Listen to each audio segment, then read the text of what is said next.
Hi everyone, welcome to Two Bald Guys Talking Safety. I'm Langdon DeMint. And I'm Julian Taylor. And welcome to our podcast. Hello and welcome to Two Bald Guys and a slightly less bald girl talking safety. So my name's Julian Taylor. Pleased to be joined by my shiny-headed American colleague, Langdon DeMint. How are you, Langdon? I'm good. How are you? I'm good. Yeah, we're enjoying good weather in the UK.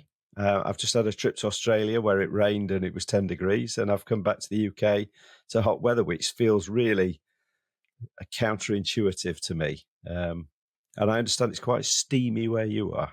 It is. It's very steamy. It is. We have hit that time of the year where you take a shower and you walk outside and you've taken another shower, which it's always lovely. Not good. Yeah. Lovely. Perfect golf weather. Perfect golfing weather. That's the key thing, isn't it? So, yeah. And can you believe I got home from Australia?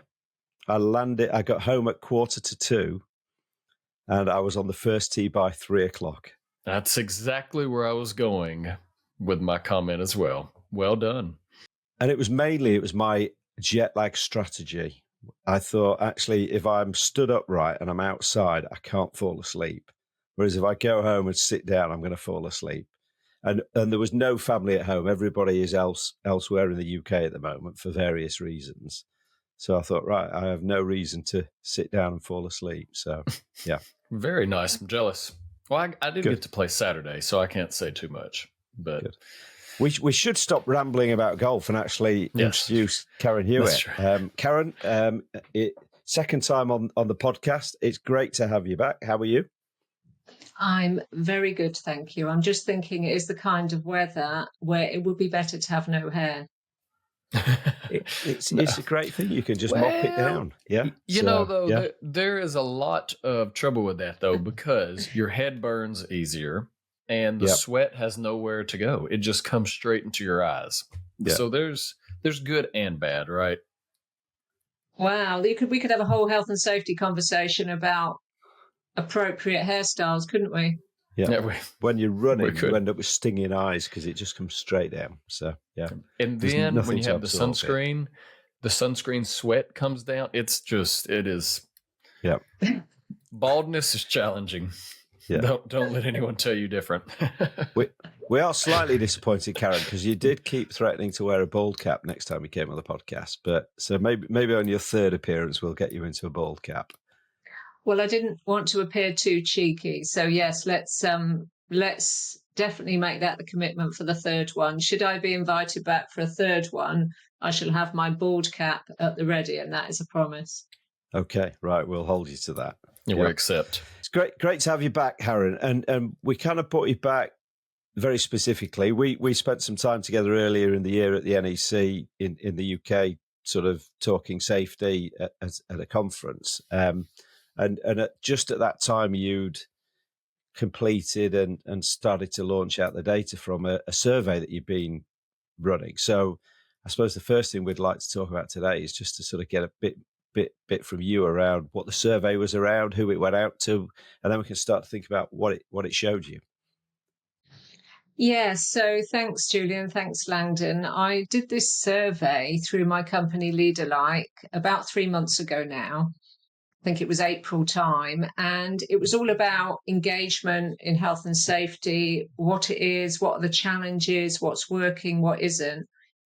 And the objective in my mind was trying to understand from the people that are out there engaging others in health and safety what the perspective was, because my work with LEADERLIKE is helping others engage people in health and safety. And I thought, let's put some of my assumptions to the test and see what other people are saying about it, those in the profession that are out there trying to do it. So it was really interesting because it was a small sample, just over 200 people. They were mainly health and safety professionals in the UK. But the data I got out of it was quite interesting, which gave me a bit of a foundation, I think, to do the survey again, to repeat it next year and see what kind of results we get. And what I guess what I'm not going to sort of dive into all the results, but it made me reflect a lot. The more I started to talk about the results and the more I started to read into them, it made me reflect, I guess, on where the focus is as a health and safety profession, how we see ourselves and where we need to be focusing, because I'm a strong believer that the way we behave follows what we believe and what we see ourselves as, I guess. So whatever we decide our focus is, the engagement is going to follow that. So really interesting results. Like, I can see Langdon's thinking and probably going to ask a question, so I'm going to let Langdon go first. Thanks, Jules. Something literally just popped in my head. Do you think, I mean, I know we'll ask some more questions, but do you think, is there any, and I don't fully know that I recall the question set myself, and I think we talked about it, but do you think that was there anything to tell about a change of behavior, meaning if as a EHS professional, if we come in, if we're working in an organization, we have our presuppositions, we have the values we're wanting to uphold. Is there anything that you were able to see that the organizational behaviors changing the personal behaviors for the EHS professional? Is there anything, and that's just, I know I'm throwing a massive curveball, so I apologize. That just came to me in your survey.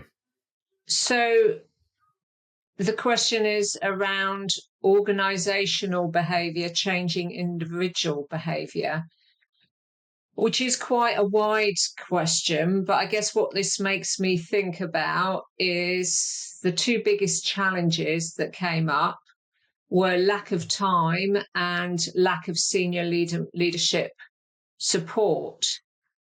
So I guess if we're looking at organizational behavior, it's very much senior leaders that set the tone.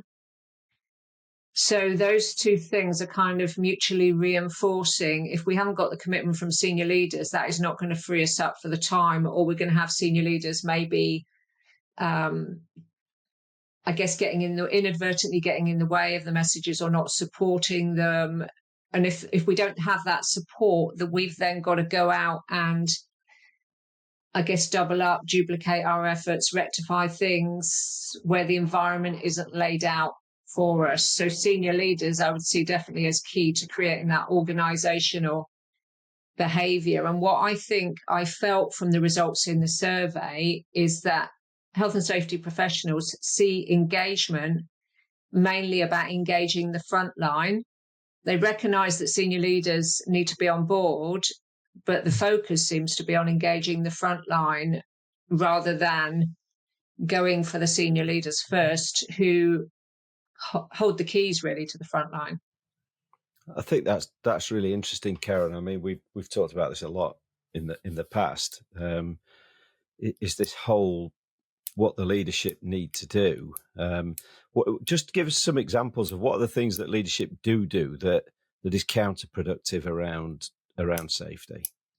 Well, I guess the most obvious one is not following the rules or inadvertently not following the rules, which can be rectified, because if somebody pulls them up on it and they use that as a storytelling opportunity, that is a great chance to say, look, this is how good our safety culture is because somebody's pulled me up on this. But I guess you've got the basic following of the rules. You've got upholding the standards, verifying the standards, making decisions that take account of the impact on health and safety.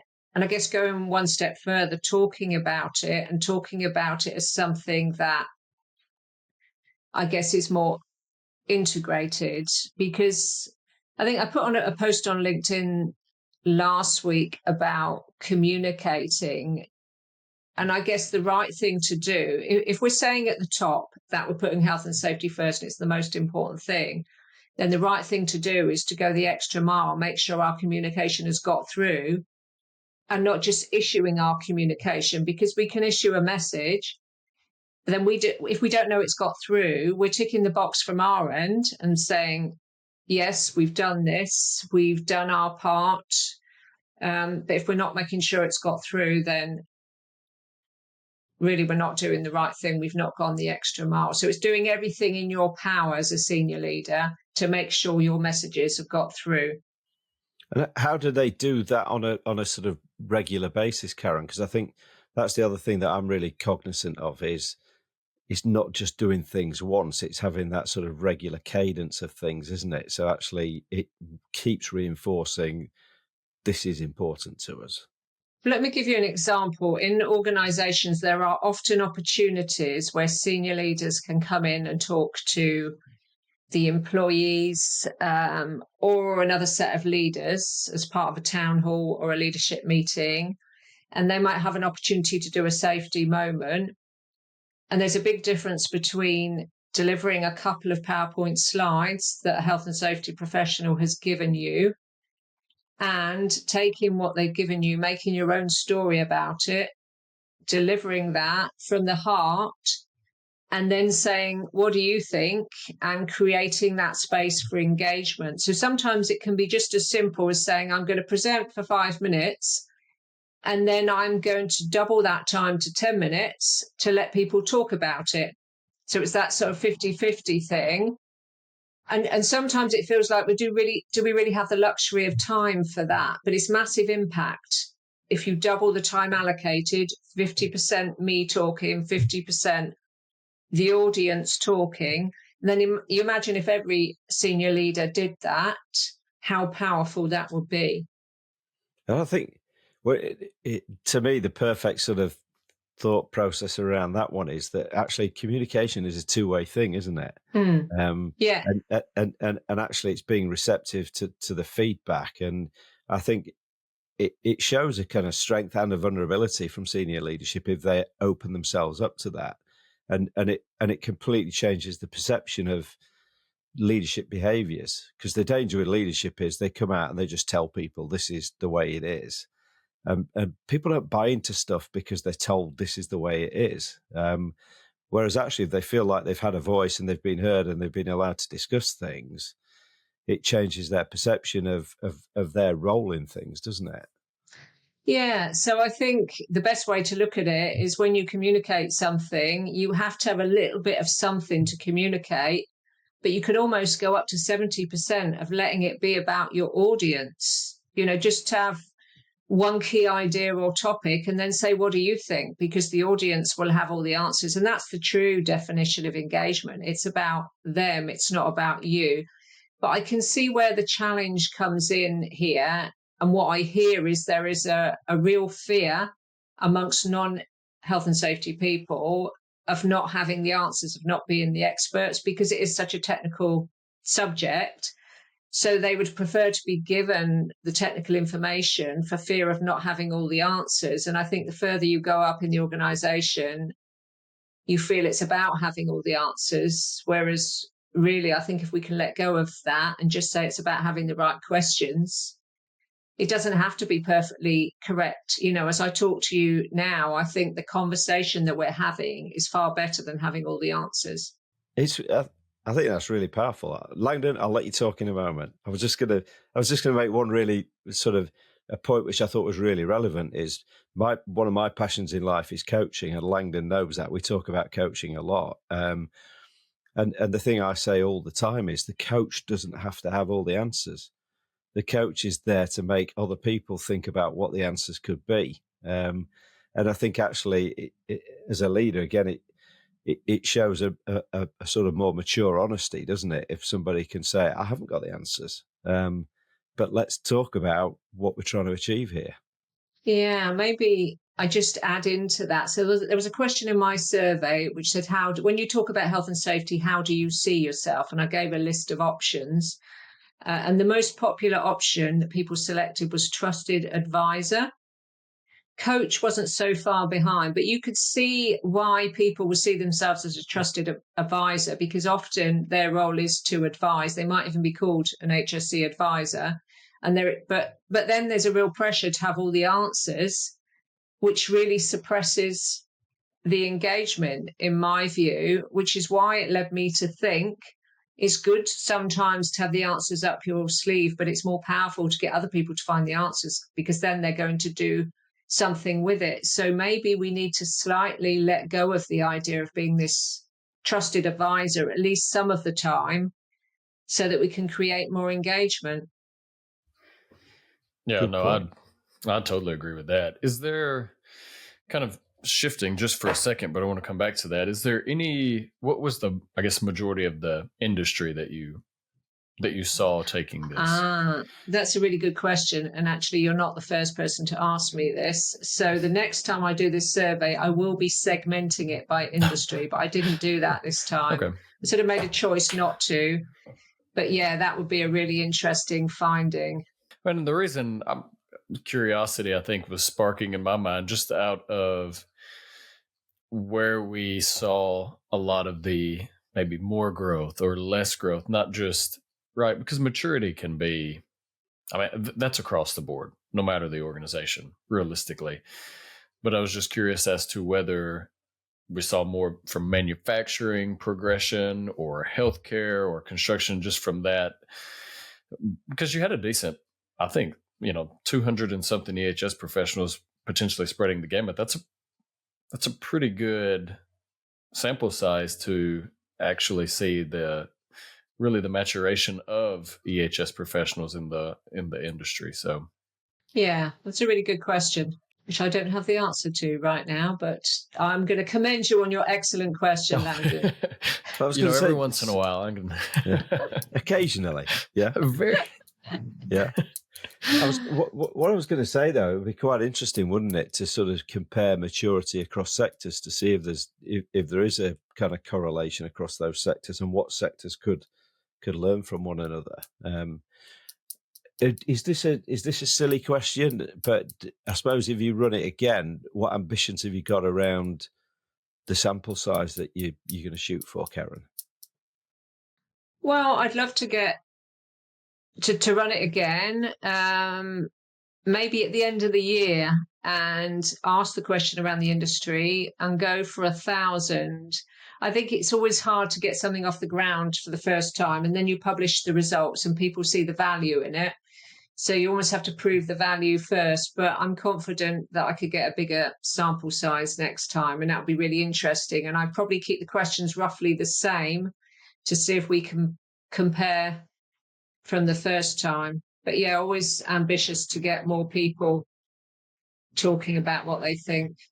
I'm just wondering if we could do something to get it out to the people who listen to the podcast, because obviously we've got quite a big following now. It'd be quite good to maybe get it out to our listeners, and that could definitely help you, I think. Yeah, so, hopefully we're hearing a few yeses and there's a few nods out there. Yeah. And we only charge a small consulting fee, don't we, Langdon, for any kind of... Oh, it's extremely... I'm sure it's about the same as mine, so we'll be just fine. Yeah. I'm curious, right quick. Oh, sorry, Jules. Go on, Langdon. I'm just curious, if you were to... Thinking of typical research paper, how you have everything set up, if you were to put a summary for yours, and I haven't seen it, if there is, what is the overarching summary that you have found thus far from the research you've collected?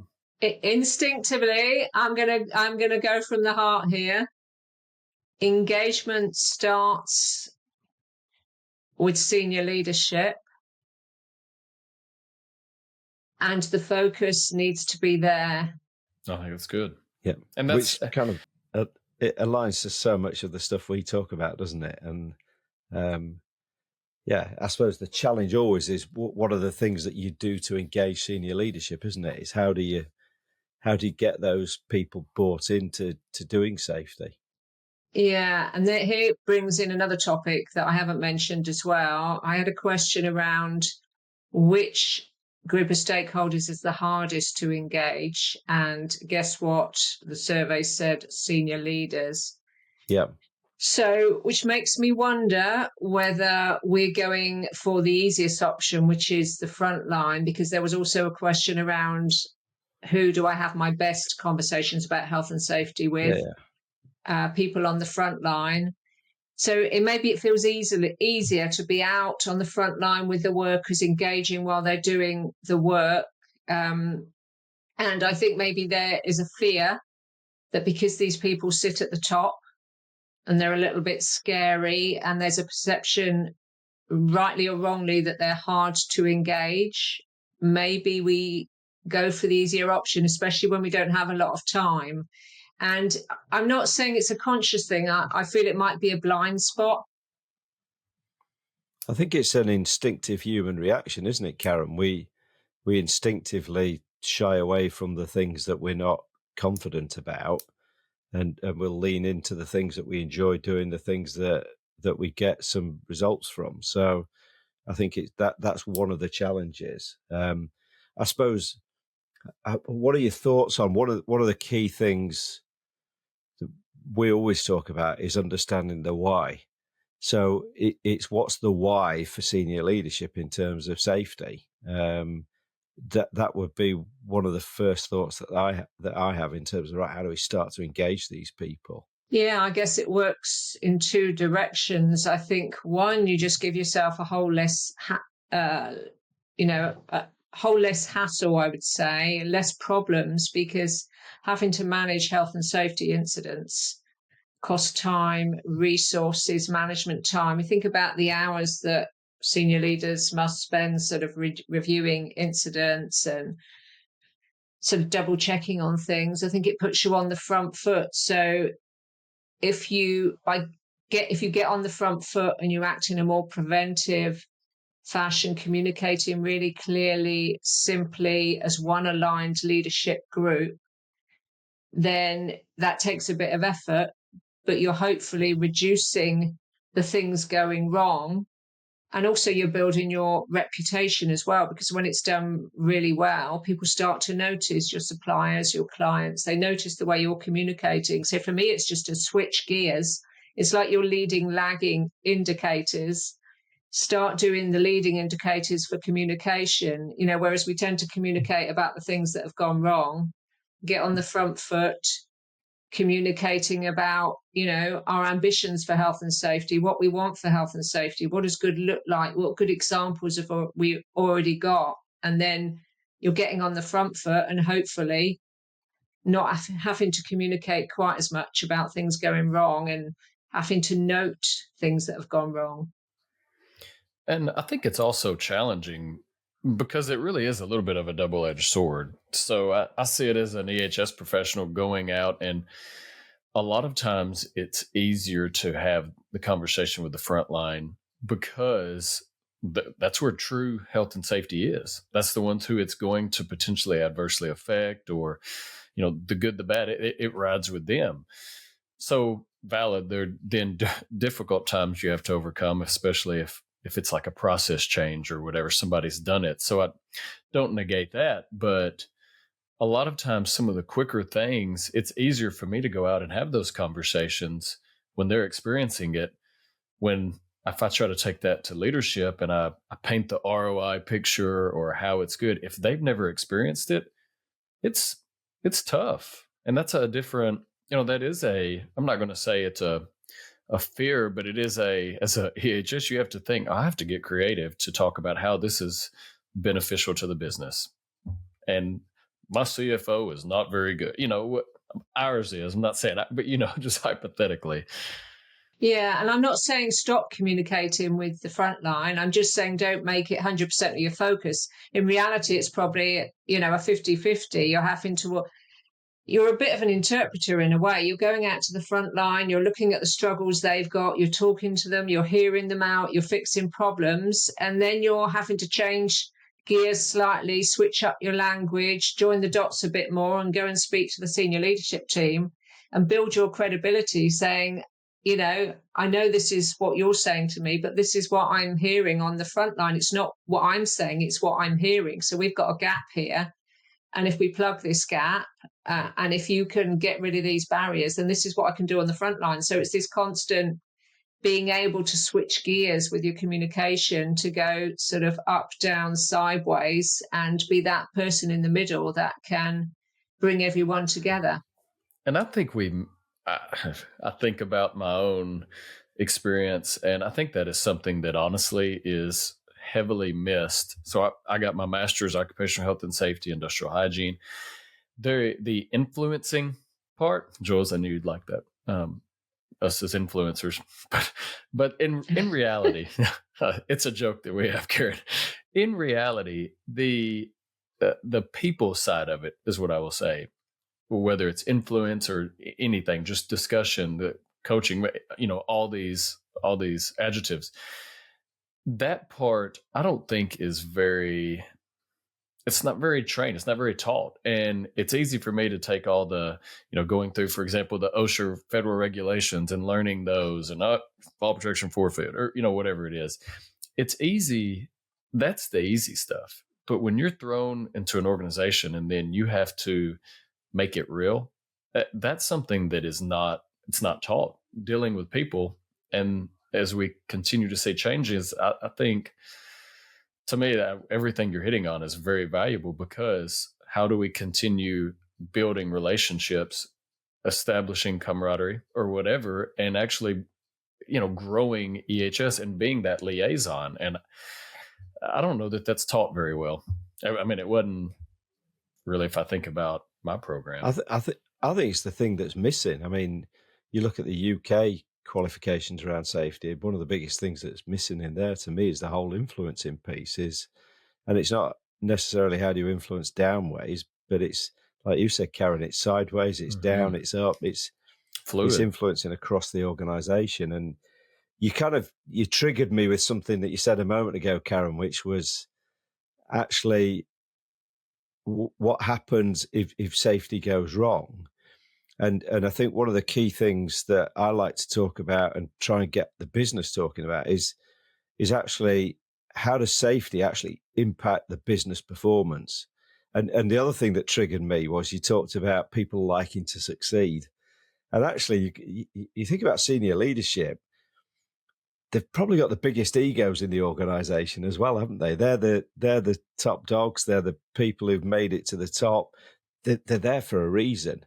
But actually, part of that reason is enjoying success.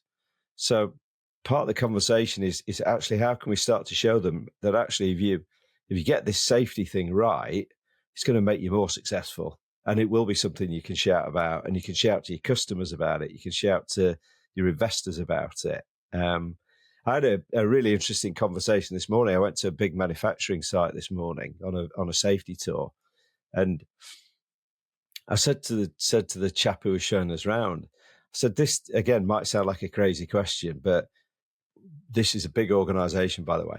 Why is safety really important to them? And I got lots of really fluffy answers, and I kept pushing.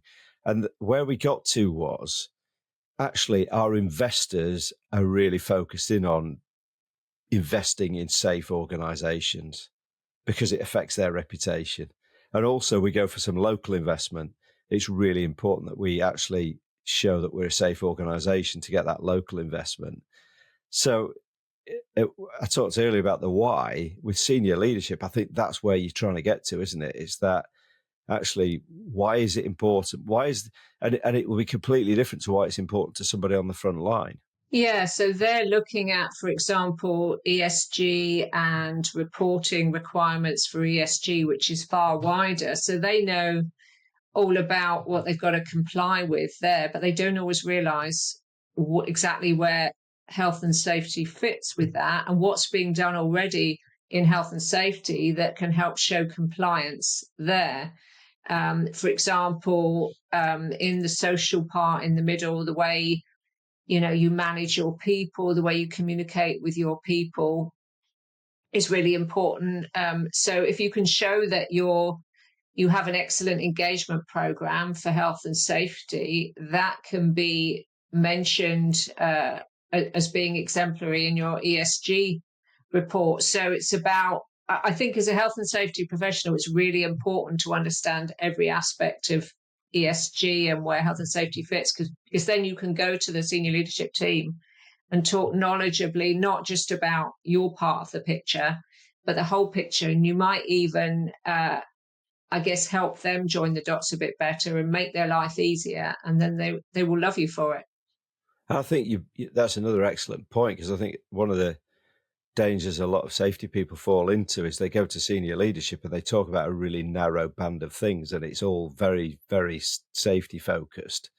as opposed to being business focused. And that sort of broader, this is what safety brings across the organization, is a great conversation to have. Yeah, for example, let's say you're doing a great engagement program with your supply chain. Let's say you've got an engagement program for health and safety. You've decided to include your subcontractors. You've got a whole program that's sort of kicked off. You can then mention that in the S part of your ESG on how you're managing your supply chain. So it can be a real lever, because I think to be excellent in health and safety, it's all about engagement and who you engage. And it doesn't stop at the most obvious people, which are your workforce. So if you're already doing it for health and safety, you can either use that as an example for ESG, or you can take what you've got and apply it in other areas. So you're only doing it once, but you're leveraging it across other areas. And because we have such maturity in health and safety in so many industries and so many countries now, in a way, we're kind of ahead of the game. We're ahead of ESG in many areas. It's just that senior leaders might not realize that, and health and safety people might not realize that. But when you start to look into it, we've actually got the potential to lead the way on something that is a little bit new and confusing for some of our organizations. I think that's quite right. A lot of people don't really understand the ESG piece, do they? And you did use the word I desperately try to avoid using when I'm on a podcast with Langdon, which was lever, which Langdon, I'll point out, is a lever. I love that. I love that word. Yeah. And it is lever. Yeah. I'm not familiar with lever. I'm familiar with lever, but I think that's, you've got me thinking now. there's leverage. There's a lot. Yeah, there's a see. Yeah. Just saying. Don't encourage him, please, Karen. Do not Thank encourage you, Karen. him. Karen, maybe we could replace Jules. I mean, we're already on the same page here with. And I'm happy, in the spirit of engagement, I'm happy to call it a lever if you would prefer. Yeah. Maybe we might annoy Julian a bit. So we really can't win with this engagement business. You have to be all things to all people. All people. Really do. Can I take you right back, Karen? Because you said something quite early on, which I thought was interesting, which was you were talking around the focus of the safety person being important. Just talk a bit through what you meant about that and give us some examples. Yeah, so I think the focus starts with your identity and how you see yourself. Really, I think the traditional view of health and safety, and I've heard people say it, is we are a trusted advisor or we are an advisor. But really, you have to embrace a whole series of roles, from sometimes when the situation arises, you have to go in and fix the problems. Sometimes you have to manage a crisis. You have to give people the answers. There are other times when you've got a bit more time, when there's not so many dangers, where you can sit back a bit and do some pure coaching and even be inspirational, be a change agent. When you've got that space and nobody's in danger, you can do that. And then there's times when you might actually need to switch up and just do pure listening, analysing, strategizing, literally doing nothing, which is hard sometimes to just sit back and do nothing, but just take in the information, do the analysis. And probably because of a lack of time and stress, we can sometimes be blinkered and just stay in one of those roles. But I think recognizing there is an opportunity to take our focus kind of out and in and switch between roles in any one day is probably our biggest superpower. Great point. And challenge. Yeah. We've got this. Yeah. Yep. We're influencers. We are. I think we need a cape if we're going to have superpowers don't we? Well, you are anyway. You are as well, Karen. You're definitely up there with the influencers. Yeah. Thank you. Yeah. I'm curious, when we've kind of hit on the summary where we move. Where do you see, and I don't know if we might have talked about this last time, and in curiosity to the age of the sample size and kind of what we think about the industry, where do you see health and safety moving forward with the with the age change, with the workforce change, with the way people interact change? What are some things that you're seeing? And is that something, I'm going to give a back end to this as well. And is that something that you seeing as being a massive change, whether it's focusing for a survey, for anything in the future? Because I'm young. I mean, relatively. I mean, birthday's Sunday, so I'm still relatively young, right? So I'll be 39. But in the last 14 to 15 years, I've seen a change in how working with people. Do you see that playing a fast problem, or what do you see? What are your thoughts? I guess I think we've got a real opportunity to reposition health and safety in people's minds and get more younger people in, because health and safety tends to be the butt of all jokes. So I'll give you a funny little example. I was coming back from France yesterday on a ferry, and there was a kids entertainer on there doing a magic show, and they were pretending to tip this glass of water over this little boy's head. And they said, let's get the health and safety hat on now. And it was this little sort of bath cap, which was absolutely hilarious. So, there's never an opportunity lost to sort of talk about health and safety.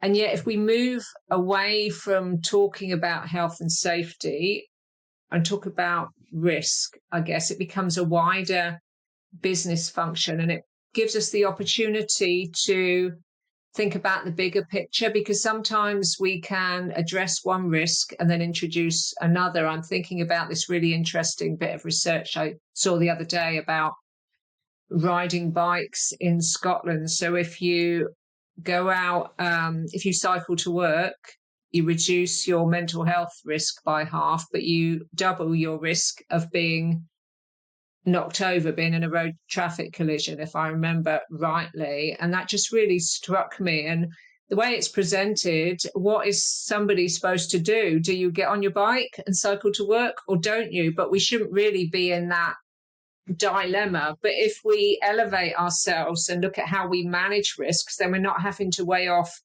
mental health, physical safety, well-being, occupational health. I think we need to have health and safety professionals working on the risk agenda instead. We're a risk function, and then you have the specialists, and we're talking the higher level. So we don't get these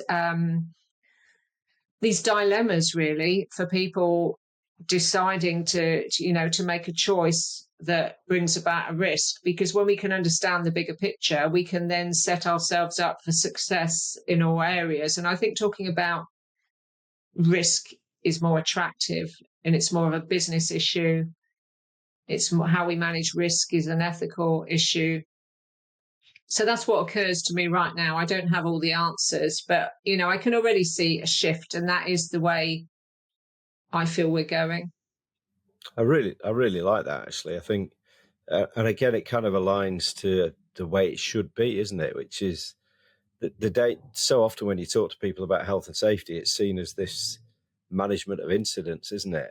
Rather than actually a management of trying to stop things from happening. And again, all good businesses manage the risks across their organization, not just safety risks. So as you say, it kind of starts to tie into working more closely with the broader business rather than being this little separate enclave, I'll call it, of people who are just focusing on health and safety, and not sort of seen as integral to what happens on a daily basis.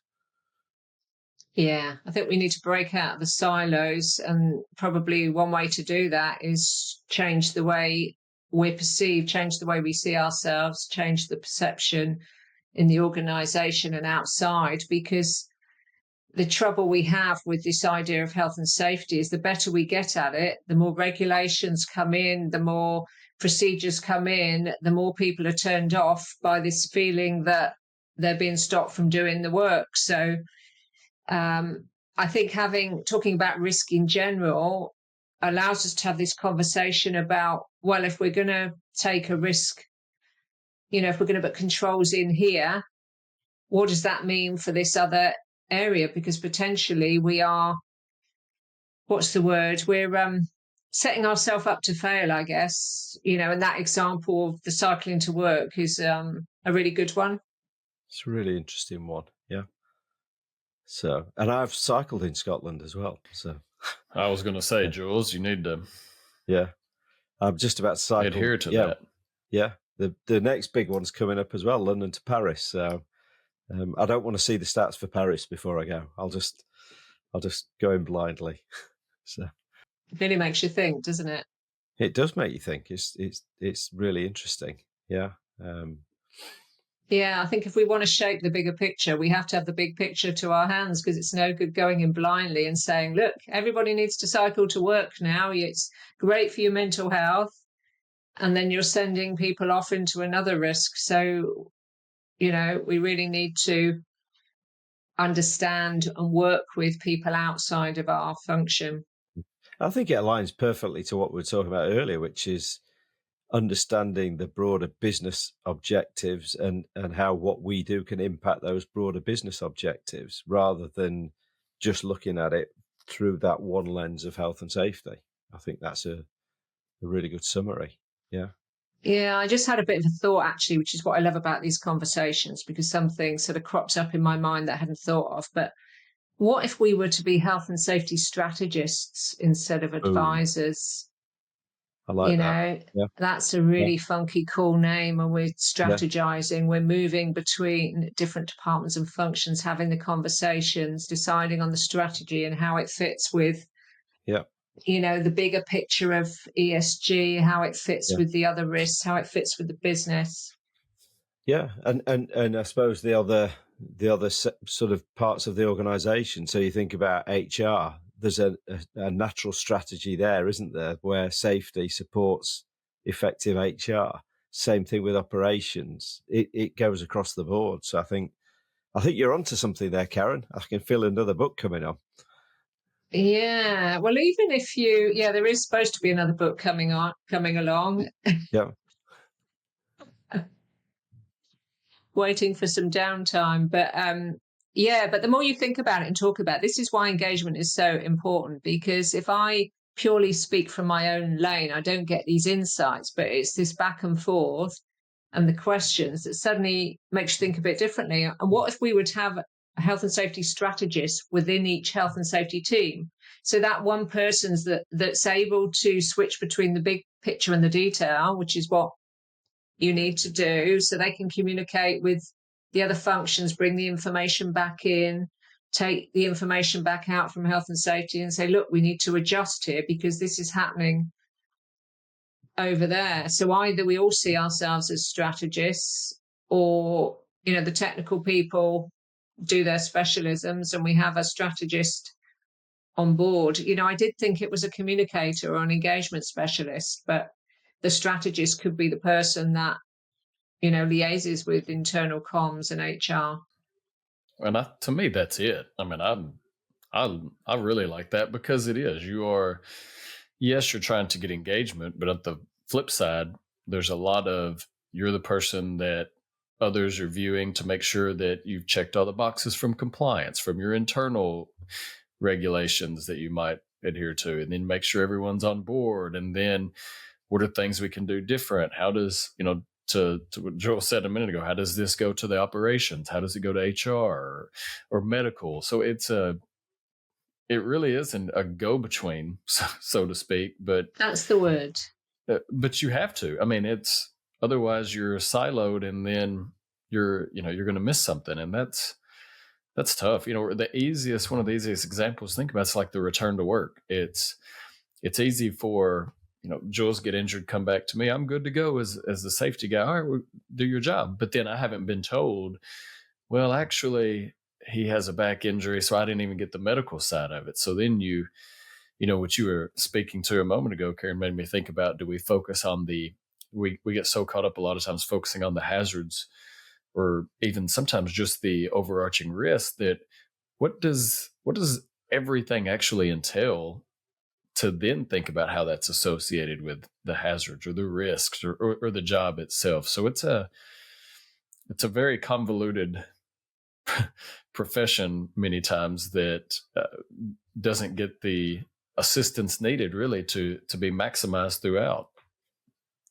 I think, well, the other thing I was going to say was it aligns, what you're talking about there, to me, Karen, aligns perfectly to things like the ISO standards, where actually we're looking to drive continuous improvement. You think about any ISO standard, that's one of the overarching things, isn't it? Is how do we drive continuous improvement? And the only way you're going to do that is by understanding what's going on and creating a strategy based upon that understanding to change things and to drive things moving forward. So I think you are onto something here around making it a strategist, and communication is then part of being a good strategist, isn't it? Yeah, I think so. And it overcomes that challenge of not having the time, because I don't think it's that the health and safety function doesn't recognise that they need to do it, but they're caught between a rock and a hard place. And if you've got somebody dedicated to that, it basically takes that whole weight off your shoulder, having someone else feeding the strategy and taking it out and working on the strategy. It's one of the things that I'm most called on to do on a sort of one-off basis, is to work with the health and safety team to help them on strategy. Yeah. And again, I think if you move in that direction, it comes back to that other point you made earlier, which is it changes the perception of what safety people are about, because it changes them from being the fun police walking around with a clipboard and trying to just stop people from doing stuff to actually being supportive in terms of, right, how do we succeed as a team, as a department, as an organisation? Yeah, it's quite exciting. And if we want to encourage more people into the profession, a health and safety or a risk strategist, it's quite a nice ring to it, I believe. There we go. Risk strategist. Yeah. I'm off to change my job title on LinkedIn. Hang on. Yeah. Good. Be right back. Yeah. So I'm conscious of time, Karen, and I'm conscious you need to go to LinkedIn and start changing your profile and your job title. Yeah. And you too as well. We'll set a trend. Yeah. I think that's been a great conversation. I think there is going to be a third Karen Hewitt podcast with you wearing a bald cap. I think that's got to be done. Brilliant. Thank you for giving up your time again to speak to these two bald idiots. It's been a great conversation as always. Langdon, I'll let you sign us off in your inimitable style. Oh, thanks, Julio. Karen, we do appreciate your time and the conversation. I love research. I love the samples of getting various aspects, and I think that's something we definitely should follow up and look at, because that's how I think you get so much of the real information of what's actually happening. So it's been a pleasure having you here again. But to all the listeners out there, we appreciate you joining in. Hopefully you have learned just a little bit from Karen, probably not from us, but we hope that you're able to take that and help your own organization. So as you go about your business, everyone, remember to stay healthy, stay safe, and watch each other's back out there. Hey everyone, really appreciate you tuning into this episode of Two Bald Guys Talking Safety. Please follow and subscribe to wherever you stream your favorite podcast, or visit us at evotix.com. And if you want to see how follically challenged we really are, come and check us out on YouTube. If you've got value from the podcast, please go to Apple Podcasts, and in the review section of this podcast, if you could leave us a review or a rating, that would be great. And as always, everyone, while you're going about your days and about your normal lives, stay safe out there and watch each other's back.